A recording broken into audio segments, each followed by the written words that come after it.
শূদ্র যদি বেদবিহিত মতে তপস্যা করে বা ধর্ম আচরণ করে তবে সে নরকে যাবে অবশ্যই। জয় হরি বল।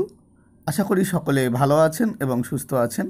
শ্রদ্ধেয় ভক্তবৃন্দ, আমাদের আজকের আলোচ্য বিষয়, শূদ্ররা কি বেদবিহিত মতে সাধন ভজন করতে পারবে, এই বিষয়ে আজ আলোচনা করব। এই আলোচনাটি আজ আমি আপনাদের জন্য নিয়েছি মহাভারত থেকে। মহাভারতে কি বলছে এই শূদ্র জাতির সম্পর্কে? শূদ্ররা কি আসলে তপস্যা করতে পারবে? শূদ্ররা কি ধর্মাচরণ করতে পারবে? বেদবিধি মতে অর্থাৎ বেদাদি শাস্ত্র মতে শূদ্রদের কতটুকু অধিকার আছে এই ধর্মে, সে বিষয়ে আজ আপনাদের সামনে ছোট্ট একটি ভিডিও আমি পরিবেশন করব। মূল আলোচনায় যাওয়ার আগে একটি প্রসঙ্গ আমি আপনাদের সামনে তুলে ধরি। সেটি হলো, অনেকে এসে বলবেন যে জাতিপাত যে ব্যাপারটা সেটি এখন আর নেই, বিশেষভাবে গুণ ও কর্ম অনুসারে জাতি ভাগ হয়। আপনি এখানে যে জাতিপাতির কথা বলছেন তেমন কিছু হয় না। তাদের উদ্দেশ্যে বলি, গুণ ও কর্ম অনুসারে যে জাতিভাগের কথা বলেছেন ভগবান শ্রীকৃষ্ণ গীতাতে, সেটি হচ্ছে আধ্যাত্মবাদ। তো সে বিষয়ে আলোচনা করলে আলাদা ব্যাপার, সেখানে কেউ ছোট নেই, বড় নেই, কোনো ভাগ নেই, সবাই সমান। কিন্তু এখানে আলোচনা করা হচ্ছে কর্মকাণ্ড বিষয়, অর্থাৎ শাস্ত্রের বাহ্যিক বিষয় নিয়ে, যা কিনা সমাজে চলে, সমাজে প্রচলিত মত যেটি, সেটির পরে নির্ভর করে আলোচনা করা হচ্ছে। যদি আপনারা জানতে চান এই গুণ কর্ম অনুসারে কেমনভাবে জাতিভাগ হয়, তো সে বিষয়ে আমি আলাদা ভিডিও আমার চ্যানেলে রয়েছে এবং আমি ভবিষ্যতে আরও করব, আপনারা যদি অনুরোধ করেন। তার মাঝে আমি ছোট্ট করে একটুখানি সংক্ষেপে বলি, আমি যদিও এর পূর্বে বহুবার বলেছি, তথাপি আমি আরও কিঞ্চিত বলে দিচ্ছি। গুণ ও কর্ম অনুসারে কেমন হয়, অর্থাৎ আমার গুণ কি, সত রজ তম, এই তিনটি গুণের মধ্যে আমি কোন গুণের অধিকারী সেটি দেখার বিষয়। আরেকটি দেখার বিষয় সেটি হচ্ছে আমি কি কর্ম করি, সেই কর্ম অনুযায়ী আমার জাতিভাগ হবে। তো আপনারা, আমি ব্যক্তিগত আমার দিকটা বলি, আমি সকাল এবং সন্ধ্যায় শাস্ত্র আদি অধ্যয়ন করি, অর্থাৎ সেই হিসাবে দেখা যায় আমি সকাল এবং সন্ধ্যায় ব্রাহ্মণ। দুপুরবেলায় আমি কোনো কারখানায় কাজ করি, তো সেখানে দেখা যাচ্ছে আমি একজন শ্রমিক, অর্থাৎ আমি তখন শূদ্র।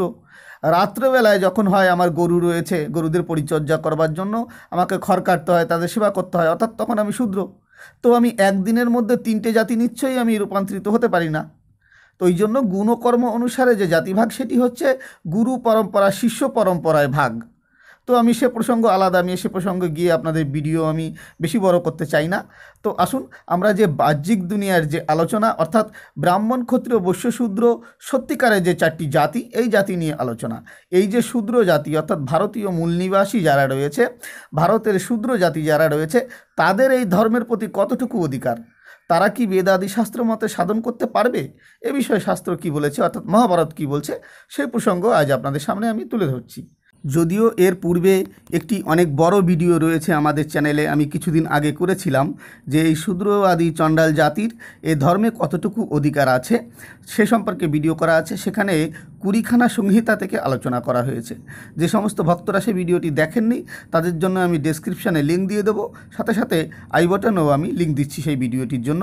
সেখানে 20টি সংহিতা থেকে আলোচনা করা হয়েছে যে এই যে শূদ্র আদি চণ্ডাল জাতির কতটুকু অধিকার আছে এই ধর্মগ্রন্থে।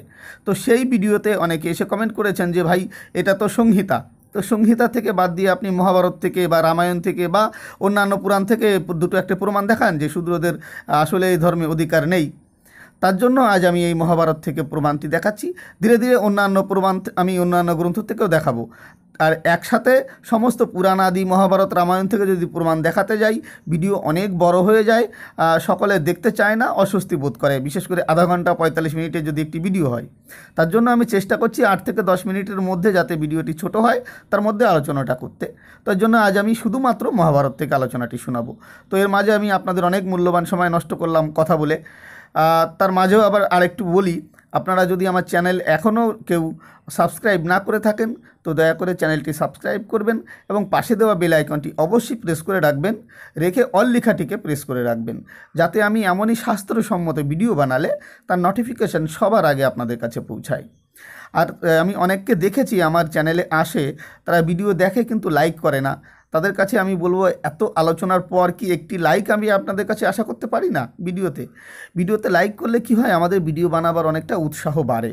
আমাদের চ্যানেলে যে কর্মী যারা রয়েছে তারা দেখে হ্যাঁ আমাদের ভিডিও সকলে লাইক করছে, তো তারাও অনেক উৎসাহ পায় ভিডিওটি করার জন্য।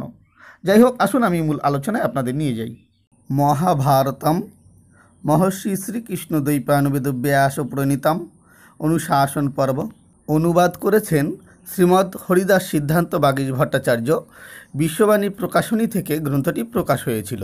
অনুশাসন পর্বের ৮২তম অধ্যায়ের ১ নম্বর, ২ নম্বর, ৩ নম্বর, ১২ নম্বর, ১৩ নম্বর, ১৪ নম্বর, ২২ নম্বর এবং ২৩ নম্বর শ্লোকের অনুবাদ আজ আপনাদের সামনে তুলে ধরব। এই অনুবাদগুলো আপনাদের সামনে তুলে ধরলে স্পষ্ট হয়ে যাবে যে মহাভারতে কি বলতে চাইছে এই শূদ্র জাতির তপস্যা সম্পর্কে। তো আসুন আমি প্রথমে ১ এবং ২ নম্বর শ্লোকের অনুবাদটি আপনাদের আমি দেখাই। দেখে রাখুন, এটি হচ্ছে মূল শ্লোক। এর অনুবাদে যাচ্ছি। এর অনুবাদ কি করা হয়েছে দেখুন। ১ নম্বর শ্লোকের অনুবাদটি দেখুন। যুধিষ্ঠির বলিলেন, পিতামহ, এ জগতে দ্বিজাতিগণের সর্বদা পরিচর্যা করাই শূদ্রদের ধর্ম বলিয়া কথিত হইয়াছে। কোন কোন কারণে কত প্রকার পরিচর্যা উক্ত আছে। ২ নম্বর শ্লোকের অনুবাদ। ভরতশ্রেষ্ঠ, বিধাতা পরিচর্যা দ্বারা শূদ্রগণের কোন কোন লোক বিধান করিয়াছেন? ভরত বংশপ্রধান, আপনি আমার নিকটে শূদ্রগণের স্বরূপ বলুন। এবার ৩ নম্বর শ্লোকটি দেখুন। এটি হচ্ছে ৩ নম্বর শ্লোক। এর অনুবাদটি হলো, যুধিষ্ঠির যখন ভীষ্মর কাছে এভাবে প্রশ্ন করেছেন তখন ভীষ্ম উত্তর দিচ্ছেন। ভীষ্ম বলিলেন, বেদবাদী পরাশর শূদ্রগণের প্রতি দয়া প্রকাশ করিবার জন্য যাহা বলিয়াছেন সেই প্রাচীন বৃত্তান্ত এই স্থানেও বৃদ্ধরা উল্লেখ করিয়া থাকেন। তো শ্রদ্ধেয় ভক্তবৃন্দ, আমি আপনাদের নিয়ে যাচ্ছি এবার ১২ এবং ১৩ নম্বর শ্লোকে। এখানে পিতামহ ভীষ্ম আলোচনা করছেন যে বেদাদি শাস্ত্র মতে শূদ্রদের তপস্যা করার অধিকার আছে কিনা। সরাসরি আমি সেখানে নিয়ে যাচ্ছি। দেখুন, এটি হচ্ছে ১২ এবং ১৩ নম্বর মূল শ্লোক। এই শ্লোকের অনুবাদে আমি আপনাদের নিয়ে যাই। পিতামহ ভীষ্ম বলছেন, শূদ্র যদি বেদবিধান অনুসারে তপস্যা করে তাহা হইলে ইহলোকে তাহার গুরুতর কষ্ট মাত্রই হয় এবং পরলোকেও অসদ্গতি হইয়া থাকে। এটি হচ্ছে ১২ নম্বর শ্লোকের অনুবাদ। এবার ১৩ নম্বর শ্লোকের অনুবাদটি দেখুন। শূদ্রের তপস্যা অধর্ম ও অযশ উৎপাদন করে এবং শূদ্র অশাস্ত্রবিহিত পথে তপস্যা করিয়া শ্লেষ্ঠযোগ্য ফল ভোগ করিয়া থাকে। শ্রদ্ধেয় ভক্তবৃন্দ, আশা করি আপনারা বুঝতে পারছেন। এখানে দেখুন, পিতামহ ভীষ্ম পরিষ্কারভাবে ঘোষণা করলেন যে শূদ্ররা যদি বেদবিহিত বিধান অনুসারে তপস্যা করে তবে তাদের এই লোকে তো কষ্ট হয়ই এবং কি পরলোকেও তাদের অসদ্গতি প্রাপ্ত হয়। তিনি আবার এই ১৩ নম্বর শ্লোকে দেখুন বলছেন, শূদ্রের তপস্যা অধর্ম এবং অযশ উৎপাদন করে। অর্থাৎ শূদ্র যদি তপস্যা করে সেটি অধর্ম হয় এবং অযশ হয়। আর এই অধর্ম মতে যদি সে তপস্যা করে তবে সে ম্লেচ্ছ জাতিতে পরিণত হয়। এবার দেখুন ১৪ নম্বর শ্লোকে কি বর্ণনা করা হয়েছে। শ্লোকটি দেখে রাখুন। এর অনুবাদে আমি আপনাদের নিয়ে যাচ্ছি। অনুবাদে কি করেছেন দেখুন। শূদ্র অন্য প্রকারে চলিতে থাকিয়া ধর্ম লাভ করিতে পারে না, প্রত্যুত অপদগামী চাতুর্বর্ণ আচারবিহীন ম্লেচ্ছগণের জাতি ও মূর্তি গ্রহণ করাই শূদ্রের হয়। বলছে দেখুন, তারা যদি এই তপস্যা আদি করে তাদের কি হয়? ম্লেচ্ছগণের জাতিতে পরিণত হয় এবং তাদের মূর্তি গ্রহণ করাই একমাত্র শূদ্রের হয়, তাছাড়া আর কিছু হয় না। তারপরে বলছে কি, ইহা প্রত্যক্ষতই জানা যায়। এরপর ১৪ নম্বর শ্লোকের পর থেকে অর্থাৎ ১৫ নম্বর শ্লোক থেকে নিয়ে ২১ নম্বর শ্লোক পর্যন্ত বর্ণনা করা হয়েছে শূদ্র আদি যে সমস্ত জাতিরা তারা বেদাদি শাস্ত্রমতে সাধন করতে গিয়ে ম্লেচ্ছ জাতিতে পরিণত হয়েছে। সেটি কোন কোন দেশের শূদ্ররা ম্লেচ্ছ জাতিতে পরিণত হয়েছে সেই সমস্ত ব্যাখ্যা করা হয়েছে। তো আমি সেখানে গিয়ে আর আপনাদের সময় নষ্ট করছি না, এমনি অনেক বড় হয়েছে। আমি নিয়ে যাব শূদ্রদের অধিকার কী, সেই জায়গাটি আপনাদের দেখিয়ে আমি এই আলোচনা শেষ করব। ২২ এবং ২৩ নম্বর শ্লোকে আপনাদের আমি নিয়ে যাব। এটি হচ্ছে ২২ এবং ২৩ নম্বর শ্লোক। দেখে নিন, এটি মূল শ্লোক। এর অনুবাদে আমি আপনাদের নিয়ে যাচ্ছি। পিতামহ ভীষ্ম যুধিষ্ঠিরকে বলছেন, রাজা, অল্প বুদ্ধি সে সকল লোক এরূপে ৪টি বর্ণ ও ৪টি আশ্রমের বিপরীতভাবে চলিতে থাকিয়া ম্লেচ্ছ হইয়া যায়। শ্রদ্ধেয় ভক্তবৃন্দ, এখানে আশা করি আপনারা বুঝতে পারছেন। পিতামহ ভীষ্ম বলছেন যে যে সমস্ত শূদ্ররা বেদবিহিতভাবে সাধনা করতে গেছে তারা কি হয়েছে? জাতি থেকে পতিত হয়ে ম্লেচ্ছ জাতিতে পরিণত হয়েছে।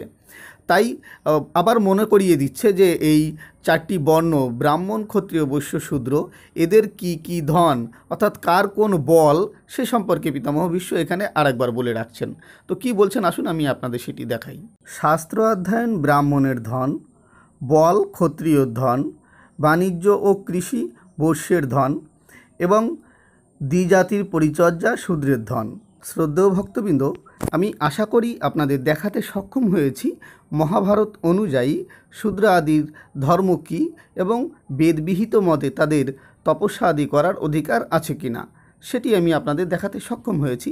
শ্রদ্ধেয় ভক্তবৃন্দ, আশা করি যে সমস্ত ভক্তরা কমেন্ট করে বলেছিলেন যে সংহিতা থেকে নয়, মহাভারত থেকে প্রমাণ দেখান শূদ্র আদির এ ধর্মে অধিকার নেই, অর্থাৎ বেদবিহিতভাবে তাদের তপস্যা এবং ধর্মচারণ করার অধিকার নেই, সে প্রমাণটি মহাভারত থেকে দেখান।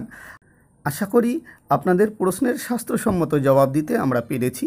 শ্রদ্ধেয় ভক্তবৃন্দ, আপনাদের যদি কিছু জানার থাকে বা প্রশ্ন থাকে সেটি অবশ্যই প্রশ্ন করবেন, আমরা যথাসম্ভব চেষ্টা করব তার উত্তর দেওয়ার। হতে পারে কারোর ক্ষেত্রে 1 মাস বা 2 মাস দেরি হতে পারে আমরা জবাব দেওয়ার জন্য বা সেই সম্পর্কে ভিডিও তৈরি করতে গিয়ে, কারণ আমাদের চ্যানেলের নির্দিষ্ট একটি রুলস থাকে, সেই অনুযায়ী আমাদের ভিডিও করার জন্য আগে থেকে সিলেক্ট করা থাকে কোন প্রজেক্ট কোন বিষয় নিয়ে আলোচনা করা হবে। তার মাঝে আপনাদের প্রশ্নেরও আমরা যথাসম্মত চেষ্টা করি যে আপনাদের প্রশ্নের সাথে আমাদের চ্যানেলের যে উদ্দেশ্য রয়েছে তার সঙ্গে মিলে গেলেই আগে সেটি আমরা আগে করে দিই। তো আশা করি আপনারা সকলে বুঝতে পেরেছেন আজকের আলোচনা সম্পর্কে। তো সকলে ভালো থাকুন, সুস্থ থাকুন। জয় হরি বল।